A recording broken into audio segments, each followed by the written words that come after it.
Before we begin today's rip-roaring episode, I do want to just give a little bit of a shout-out to the gamers, TM, who are currently really mad at the Dead Space remake for having content warnings that you can go into the options and switch on if you want to be warned about graphic content.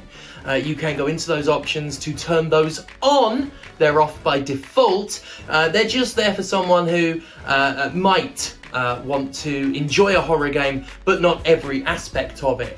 And a number of gamers are furious at this, offended by this, and I understand where they're coming from, which is why I want to say...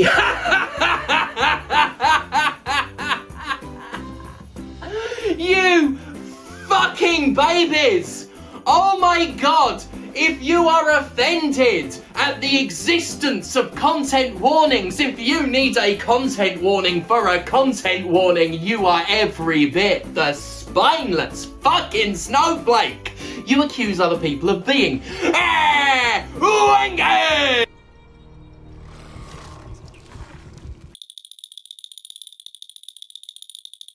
Oh, what's that? Miniature Fantasy Commander Sterling? Oh, they're pissed off that some people of colour and LGBTQ plus people are mentioned in the game as well. Oh, I guess! Anyway. Layoffs. You piece of shit!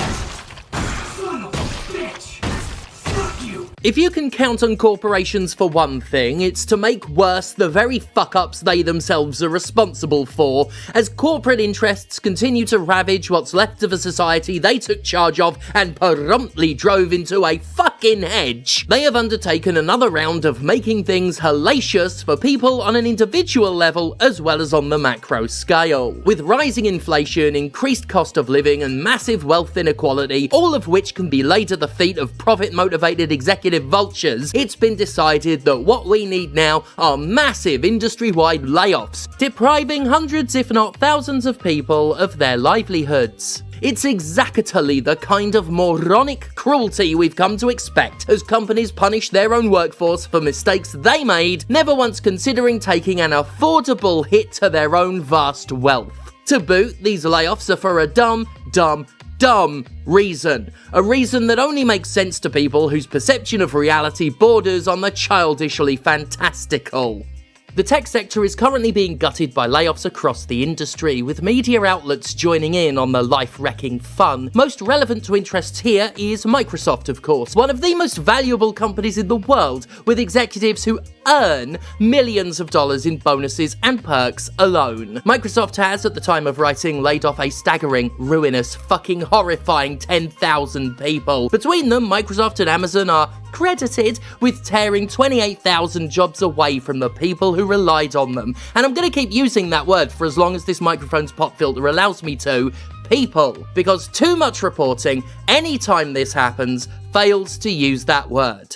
They're workers, employees, but they're so very rarely called people. The only time the corporate world uses the word human is when it precedes the word resources. But they're people.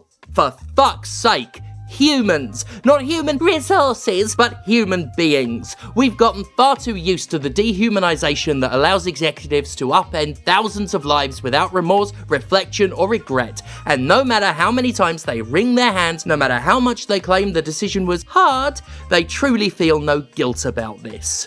Because they could stop. They could stop the routine of mass hirings followed by mass layoffs. They could stop awarding themselves millions of dollars and being by far the biggest unnecessary financial drain in any industry. And the thralls who crawl out from under the testicles of Elon Musk to defend capitalism will tell you it's just not that easy. But you know what? It is. We should stop pretending this is complicated, because it isn't. It's a choice. The billionaires at the top of our economic system choose to hoard wealth, and the millionaires under them enable it. By choice. Son of a bitch! I said the reason for the layoffs were dumb. They are. It's because Microsoft is making money. Microsoft continues to make money. Microsoft continues to grow. But, oh whoa, oh tragedy, it's growing slower. It's making less money than it was making before, while still making money. The horror, the fear, oh, the sympathy this multi-billion-dollar corporation most surely deserves. Revenue is down. We hear this often when it comes to layoffs, and we're supposed to understand that this is horrifying, but it really isn't. Microsoft continues to make money. Loads of it. Enough to continue to keep its upper management fabulously fucking rich. But the revenue, ye gods, it is down! Time to panic, time to retreat, time to take away what 10,000 people needed to survive. Microsoft has shown the slowest growth in years, which, to those who actually do sympathise with the unsympathetic, is quite worrying, I'm sure. For you game lovers out there, sick freaks, Xbox revenue was down a terror-striking 12%. Yeah, scarily presented stuff, unless you focus on the most important word in the headline. Growth. The slowest growth in years is still growth. They're getting bigger. They're getting richer. Just a bit slower than before. It's like the old meme of Duncan Dunsler saying, "Last year I had 33 presents." Of course, being a Harry Potter meme, I'm obligated to point out that J.K. Rowling is a raving transphobic wingnut whose embrace of fascism knows no limits. God, I'm not looking forward to having to do the inevitable Hogwarts episode.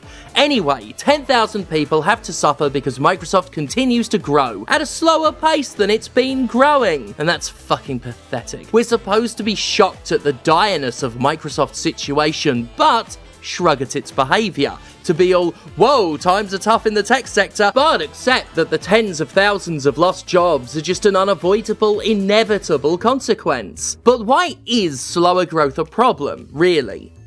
Well, I'll tell you. It's because capitalism as it exists is built on a lie. A fantastical lie that companies tell their investors and then scramble desperately to falsify year after year. The lie that rapid, infinite growth is not an impossibly childish delusion, but a fact that the wealthy are entitled to benefit from. We've touched on this idea before in videos, and sadly we'll have to do again because the lie will never stop being repeated. Every publicly traded company isn't expected to just be successful, to merely be profitable. Oh no, it's expected to be more successful than last year, every year, for fucking ever.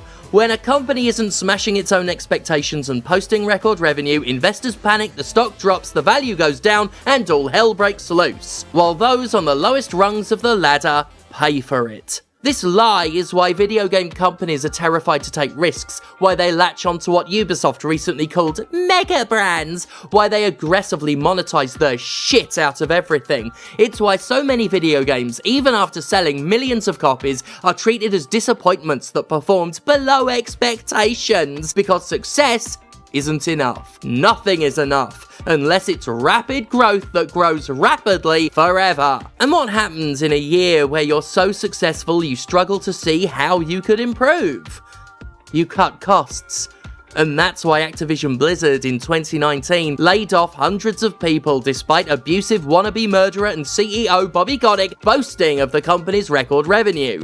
When you've promised infinite growth but grow as high as you can, the only way to keep up the illusion is to start jettisoning the people whose hard work got you that growth. This is one reason why the idea of buying games and DLC and microtransactions to support developers is bullshit. Layoffs will happen regardless of success. In fact, thanks to the great lie of infinite growth, layoffs can and do happen because of success. Whatever it takes to make this year's purse look bigger than last year's purse. Anything to maintain the lie.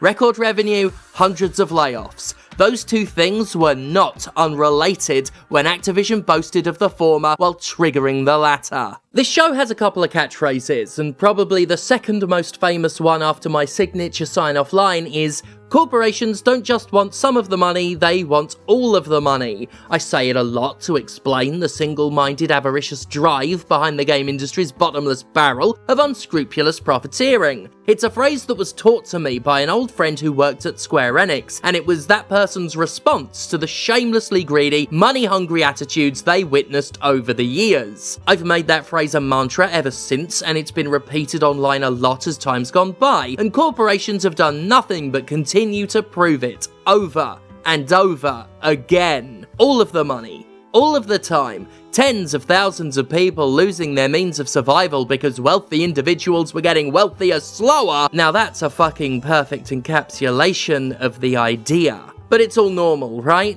We've seen this happen before, and will again. It's just business, after all. That's what we're told. That's what people tell me all the time. It's just business. As if such an insipid statement is self-justifying. Well, you know what? It's not. And simply saying it's just business isn't good enough anymore. Why is it just business? Why does business have to be so crude, cruel, and callous? There's only one reason. The people running it are crude, cruel, and callous. They're another C word too. No, not cunts. They're cowards. Cowards hiding behind the just business excuse to absolve themselves from the responsibility of their actions. As much as I loathe to admit it, the CEOs, the execs, the shareholders running this corrupt scam of a socio-economic system are, like those whose lives they toy with, people. They're people. Not machines, not algorithms. They're human beings who design and maintain a system explicitly geared toward making them as much money as possible at the expense of 99% of everyone else. And what they're doing is evil. They can pretend it's out of their hands, that this is just business and therefore totally not their fault, but that's not the case. They're choosing to do an evil thing. Business is not a god. It's not a supernatural force. It's not an immutable law of nature. It's a series of systems designed by people, enforced by people, that subjugates most people and enriches a few people. Business is people hurting people and blaming business. Oh, and I was a little dishonest a moment ago. Another C word for these people actually is cunts. Oh, by the way, just spitballing here, a lot of these companies say that demand for their products is going down. Do you think maybe that is a knock-on effect from the rising costs and the layoffs and the fact that the incredibly wealthy people transferred so much wealth from poorer people to themselves? So while everyone's struggling to pay rent, they're buying fewer computers? You think maybe that might be something to do with it? Oh, it's almost as if taking everyone's money away means they can't buy your shit! You fucking clowns! Oh, clown, that's another C word for them. It's worth remembering, of course, that the coronavirus pandemic saw the largest transfer of wealth in history, as the poor got way poorer as a result of a worldwide pandemic, and through various exploitations, the rich got incredibly richer. It's that same kind of exploitative, predatory mindset that once saw an Applebee's executive gloat that fuel prices were so high that workers couldn't afford to take another job and would have to be stuck with their company and their excessively low wages. I said in the video that these executives, that these industry leaders are people, and that does need to be remembered. But I have said in past videos that they are barely people.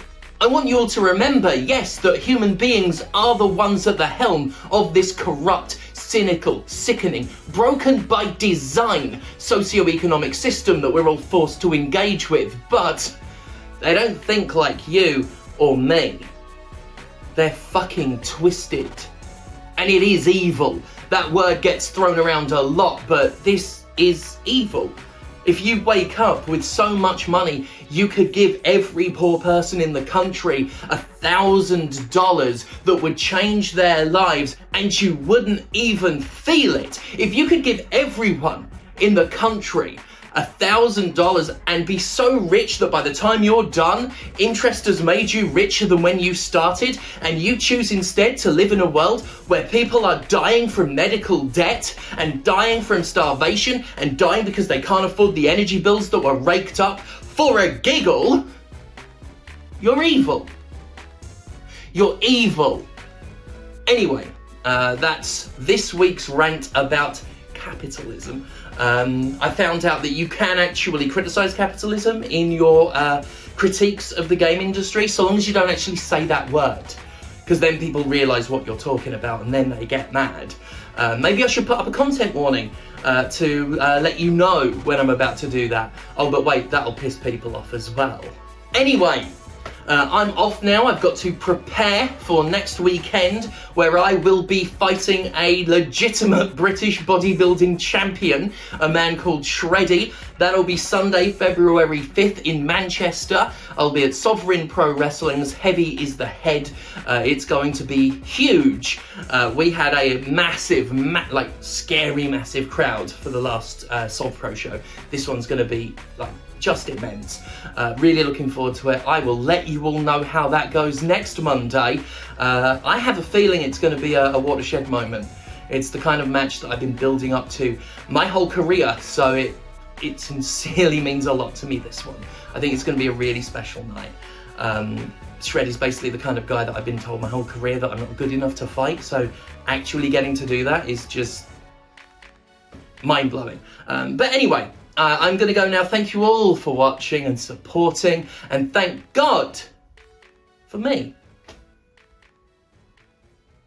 Five soft toys on a little blue shelf.